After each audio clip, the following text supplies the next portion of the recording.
अनंतकोटी ब्रह्मांड नायक राजाधिराज सच्चिदानंद सद्गुरु श्री ब्रह्मचैतन्य महाराज की जय.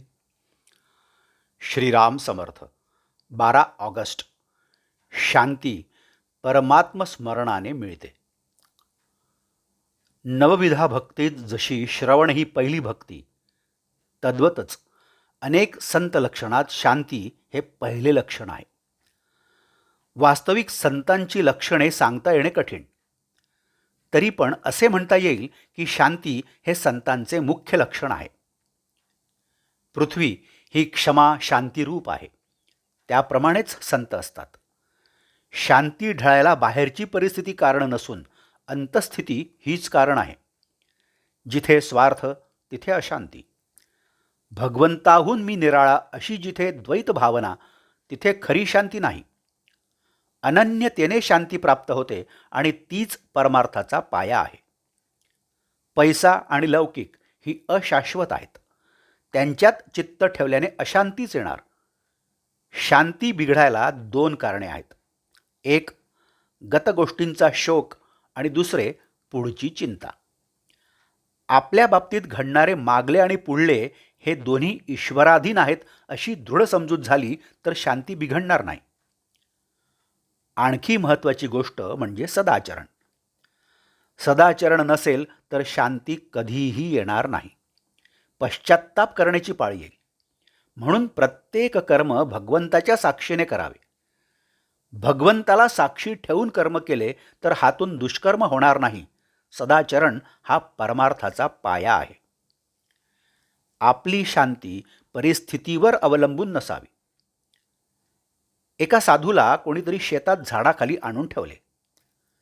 तो तिथे स्वस्थ बसून नामस्मरण करीत असे. तिथे लोक त्याच्या दर्शनाला येऊ लागले. लोकांची ये जा वाढल्यामुळे त्या शेताच्या मालकाला त्रास वाटू लागला. म्हणून त्याने त्या साधूला उचलून दुसरीकडे ठेवले. साधूची शांती पूर्वीच्या स्थळी होती तशीच दुसऱ्या ठिकाणीही कायम होती. शेतमालकाला आश्चर्य वाटले. ज्याचे मन शांत आणि चिंतारहित असते त्याला कुठेही ठेवा, तो शांतच राहणार. म्हणून भगवंतावर विश्वास ठेवून स्वस्थ बसावे. त्याच्यावर भार घालून प्रपंच करावा. कर्तेपण आपल्याकडे घेऊ नये. अकर्तृत्व भाव ठेवावा. अशाने शांती येईल. जगच्चालक राम आहे ही भावना दृढ झाली तर शांती येईल. एकनाथांची शांती अगाध होती. नाथांसारखी शांती यायला परमभाग्य पाहिजे. राजे रजवाडे आले आणि गेले, पण ज्ञानेश्वरांचे नाव टिकले कारण ते शांतीची मूर्ती होते. ही शांती काय केले असताना मिळेल? भगवत स्मरणा वाचून अन्य उपायाने ती साधणार नाही.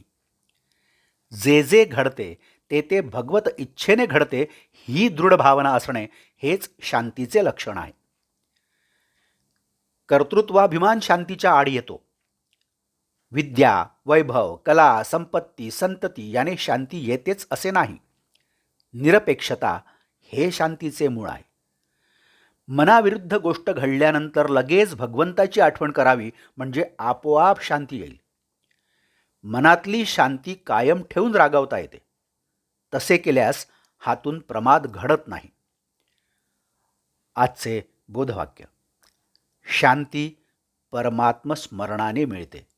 ते स्मरण अखंड ठेवावे आणि खुशाल प्रपंच करावा. जानकी जीवन स्मरण. जय जय राम. नमस्कार. आपण या चॅनलला अजूनही सबस्क्राईब केलं नसेल तर कृपया सबस्क्राईब करावा ही विनंती. आपण या चॅनलला सबस्क्राईब करा, लाईक करा, शेअर करा. आपल्या काही प्रतिक्रिया असतील तर त्यासुद्धा द्या. आणि हो, बेल आयकन दाबायला मात्र विसरू नका. धन्यवाद. जय जय श्रीराम.